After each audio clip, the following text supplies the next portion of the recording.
Hey guys, it's Saf here with another Raid Shadow Legends video, and we have completed the first deck path type events for this new Titan event that has been running now, probably for about 4 days. As you can see, I'm not doing it.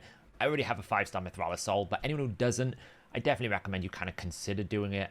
Even maybe for the Mythical Skill Tome, I probably should have tried, but I kind of like taking these little 2 weeks off just to focus on what I want to focus on. However, the Deck of Fate event, well, that is a different story. Generally, what I've been doing with these types of events is only engaging with them if it's got something that really matters to me. If it's something that was really worthwhile. The Serpent path didn't really have anything that I really wanted. I'll obviously do the Dungeon Divers probably for the Prism Shard because Teox, well worth chasing. And I'm doing things like the arena takeovers here because, do you know what, it's pretty easy to do, but I'm not going out of my way to do it. I did the Sand Devil Turn Attack. However, this Deck of Fate event is well 100% worth it. Trying to get this many accessories for Stoneskin and Protection is incredibly hard. It is very difficult. You have to win HYDRA Clash. It's the only place you can get them is HYDRA Clash. There is 200 points here, so it's very important to do. And this one is a champion training and soul summoning event. So it is about persistence rather than excessive premium rewards. It's not about how many shards you've got. It's about how much energy can you use and how much brews and materials do you have to be able to complete it. So we're going to have a look in this video and actually look at how many champions you're going to need to make, how much energy you're going to need to do, how much does the offset of the actual summoning of souls matter, or is it kind of like training led? We're going to have a look at that. The only thing I want to call out right at the start of this is they deliberately didn't put rings in so you can't get a 9-piece. I feel like that was just such a bit of a kick in the nuts kind of move, unfortunately, for it. It just feels really bad. Like, they could have easily given us some epic rings. I don't really understand why we've only got amulets and banners, because that is just annoying. It's not like it's the end of the world if one of my champions happens to get 9 protection or 9 stone skin. I mean, nobody really goes 9 stone skin, but it's not the end of the world if I manage to finally get 9 protection. But they've deliberately gone out of their way here to not put a ring, which is stupid. It's really poor. So for anyone who hasn't done a Deck of Fate events before, it's fairly straightforward. You get cards. You need 1,000 cards. You flip a card, you get a reward. Everything you see on the screen right now is behind the cards. These are guaranteed rewards if you have enough of the cards to flip them. There's 40 rewards, 40 cards you need, so 40,000 points. Pretty straightforward. Now, the difference with the Deck of Fates is there's a bit of a gambling casino bingo kind of system where if you can basically flip the same rarity of card, there's 3 rarities: uncommon, rare, and epic. If you can flip the same rarities, it will give you a bonus reward if you flip 3 of the same in a row. So it's got to be 3 green, 3 blue, or 3 purple in a row. And some of these rewards are quite good. I mean, I'll be honest, 500 gems, a mythical tome, legendary tomes, if you manage to get them, is great. The only problem generally is you will get quite a few. You can get some uncommons if you're pretty lucky. Getting an epic is really hard. The moment you pull 1 epic, you need 3 in a row or you lose one of them. And there's only 3 possible flips you can have of that. So it's very difficult to get the epics. It's quite easy to some extent to get 1 or 2 commons. So it does mean that you can top it up with like some gems. Now, I will say some of these rewards are less valuable. I don't really want the brews. I'm not really keen on the barrel or the chickens. Pretty much anything from the left here. Books left, I would say, is pretty good reward. Maybe not the Mortal Soul coins, not as good as like 100 gems, but you know, if I get a couple of 100 gems, great. It's a nice little bit of bonus reward. But I definitely think anyone who cares about sort of protection gear or pushing like HYDRA numbers or arena, like these are super valuable. If you can do like 4 stone skin, 4 savage, 4 stone skin, 4 lethal, having these accessories are essential for that. So if you're going for the Mythrala, you might as well do it anyway, but I would definitely try to get all of these. So as I said, it's a champion training and soul. So let's jump over to the Google Sheet where I have all the information about how much energy is it going to cost you to be able to do this completely, and is summoning souls the way to go, or is training the way to go? So let's start with the simple one here. Soul summoning, you get 5,000, 1,000, and 100. Very straightforward, which means that if you want to basically get 40,000, you need 8 Eternal Soul Stones. That is a hefty price to pay, or 40 Immortal, right? It's very expensive to do it from a soul exclusive point of view, but to get 10 cards is not too bad here to do that. So from an initial view here, it's quite straightforward. If you're a spender, the quickest way to do it is probably Immortal Soul Stones rather than Eternal. 40 is still expensive, but it's not as expensive as 8 Eternals. But if you're not a spender, this is not going to be the route for you to go. You're not going to have 400 tier 1 stones lying around from all your Iron Twins farming. So then the question becomes, how how much does it compare to training, right? Training is going to be the way to do it. Now, I will say the points have not changed from the previous deck of fates with this. The points are all the same. So they haven't disadvantaged us further. I know we've lost the rings, but the points are the same. So this amount of effort is still the same. The way I normally do the assessment for this is I assume that there's two ways for you to do training. Either you're going to be making rank 6 champions, which means that you need to get rank 5, rank 4, rank 3. Or you're going to be making food for a future rank 6 champion, which means you're going to stop and making them at rank 5. Now, generally speaking, making a rank 5 champion is a little bit more energy efficient than making rank 6 champions, just because you don't have the added cost and effort to go to rank 6. And the big thing I want to contextualize here is this doesn't include any brews you might use or anything like that. So obviously this is all about energy ran in campaign to do this job.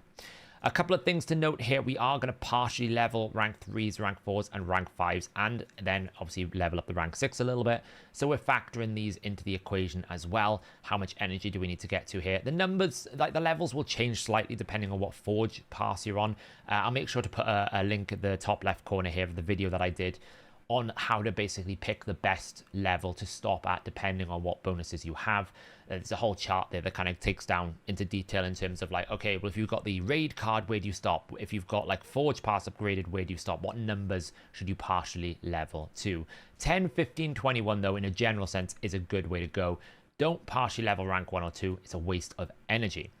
Now here as well, one of the nice things about running this at the same time as the dungeon divers is you can double dip a little bit and pick up some dungeon diver points, which, you know, it is not too bad. You will pick up a bit of extra dungeon diver points along the way, which you can use for the prism shard dungeon divers if you're going for it.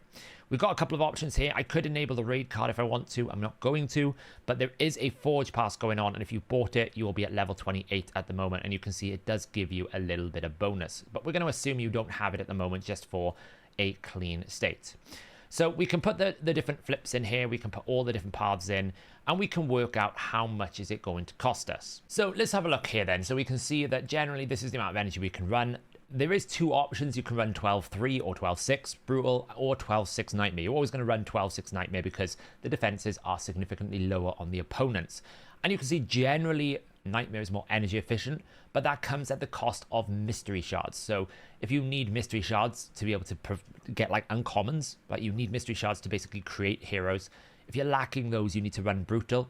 Otherwise, nightmare could be run, but that is the only difference. Nightmare is more energy efficient, but you lose mystery shards from the possible pool of rewards. So we can see here, like if I just basically put 40 flips so we know exactly what it's going to be. If you want to flip the entire deck, you need around about 17 rank 5s or around about 3.5 rank 6s. Now, obviously, you can't make half a rank 6, but it's basically saying if you built like 2 rank 5s towards another rank 6, that's what you need to do it.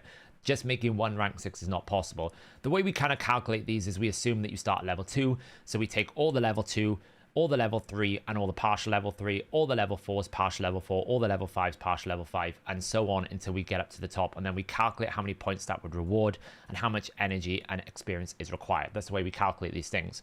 So 10 flips is about 1 rank 6, 2 rank 6, 3 rank 6, 4 rank 6. It's about the way it's going to work here. But the key thing we want to know is how does that translate into energy?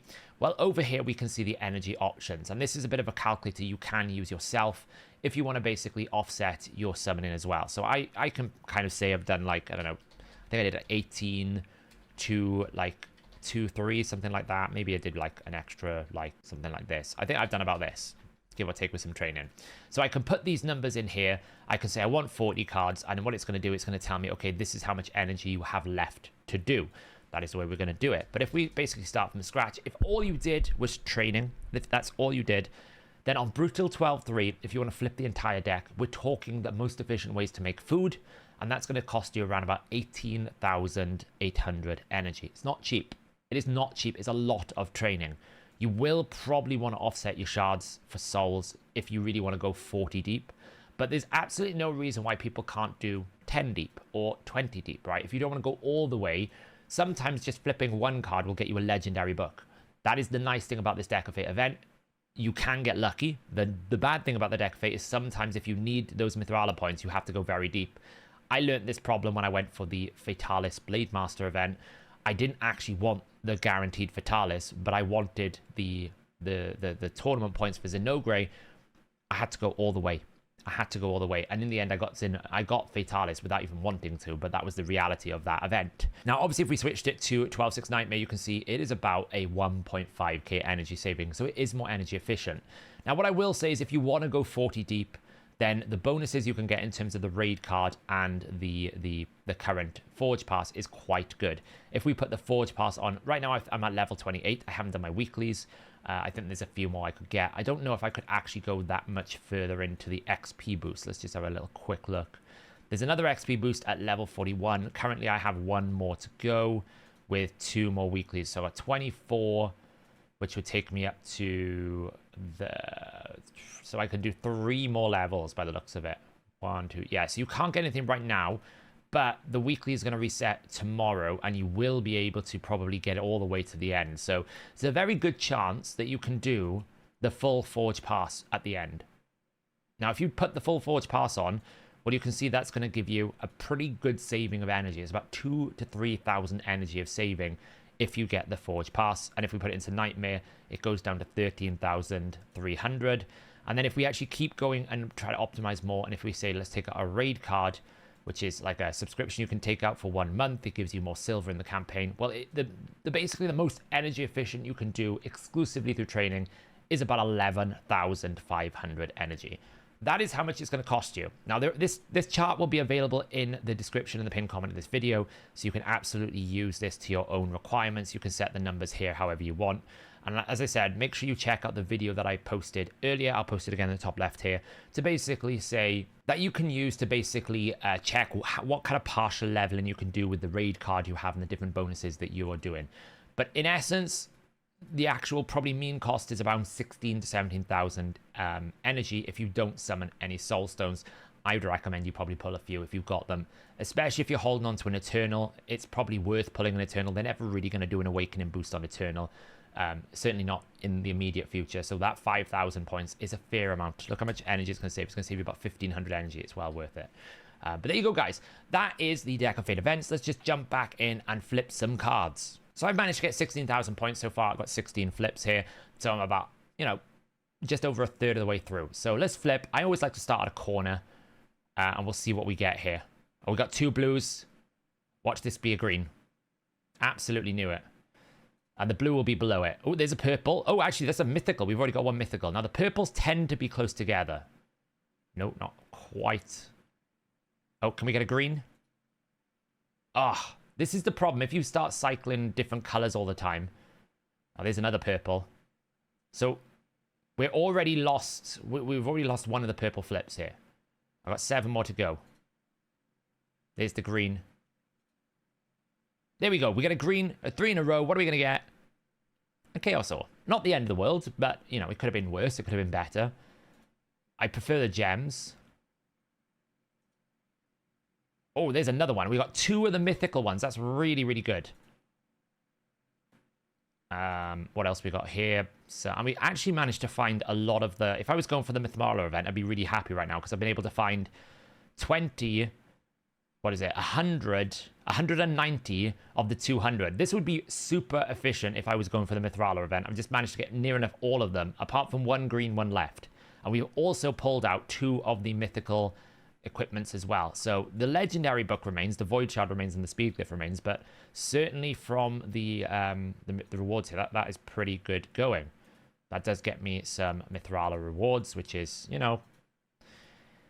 if nothing else, I can sell the Mithrala soul for some extra rewards, I guess. That is, some extra coins in the soul summoning system. Now, that does mean I've been able to get some of this. So, obviously, this gear is really, really good. So, we actually got a crazy banner here. Let's see if this rolls well. Let's see if it rolls well. Will it roll speed? No, of course not. Of course not. This is the problem. See, this is why I said it was pretty mean that they didn't put rings in. It still takes a lot of time to get a good piece. Even if it rolls as good as this would have been perfect if we rolled a lot of resistance. It did low roll the resistance, but it had the mythical on there. It's still going to take time for you to get these pieces. So I've been doing HYDRA Clash pretty regularly, and I still do not have any sort of 9 out of 9 protection in any sort of really good build. But there you go, guys. The Deck of Fate event. I will be pushing probably to get more of this done. I do have some champions I need to train anyway, so there's no harm in doing it. Trying to get at least, I would say, if you can at least find the mythical ones, that would be ideal. But even if you get lots of greens, that's still, you know, if you can finish out a protection piece, you can fill some gaps, it's well worth it in my opinion. So there we go, guys. Let me know in the comments below, is this the type of deck events you like to see after a fusion? Do you get excited about this? Is this something you would want to do? I'm really curious because sometimes I'm quite negative on the gear. I actually quite like this one because there's lots of gear.